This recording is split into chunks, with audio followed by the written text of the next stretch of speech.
నమస్తే, welcome to CVR ఓం ఆధ్యాత్మిక విశేషాలకి స్వాగతం. నేను అమూల్య. ఇక వివరాలు చూస్తే, నంద్యాల జిల్లా శ్రీశైలం భ్రమరాంబ మల్లికార్జున స్వామి ఆలయానికి భక్తులు పోటెత్తారు. శ్రావణ మాసం పైగా సోమవారం కావడంతో క్షేత్రానికి భక్తులు భారీగా తరలివచ్చారు. భక్తులకు సౌకర్యవంతమైన దర్శనం కోసం ఆర్జిత అభిషేకాలు, స్పర్శ దర్శనాలు, కుంకుమార్చనలు నిలుపుదల చేసిన దేవస్థానం అధికారులు భక్తులందరికీ శ్రీ స్వామి అమ్మవారి అలంకార దర్శనాలకు అనుమతి, ప్రోటోకాల్ సిఫార్సుతో వచ్చే భక్తులకు రాత్రి 8:30 స్పర్శ దర్శనం కల్పించిన దేవస్థానం అధికారులు వేకువజాము నుండే పాతాళగంగలో పుణ్యస్నానాలు ఆచరించి శ్రీ భ్రమరాంబ మల్లికార్జున స్వామి అమ్మవార్ల దర్శనార్థమై క్యూ లైన్స్లోని దర్శన కంపార్ట్మెంట్లలో బారులు తీరారు. శ్రీ స్వామి అమ్మవార్ల దర్శనానికి 3 గంటల సమయం పడుతుంది.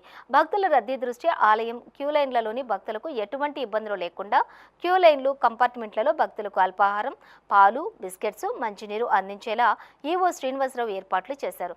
మరోపక్క భక్తులకు త్వరితగతిన దర్శనం అయ్యేలా శని, ఆది, సోమవారాలలో విరామాల్లో మార్పులు చేశారు. ప్రముఖులు సిఫార్సుపై కూడా రాత్రి వేళలో స్పర్శ దర్శనం కల్పిస్తున్నారు.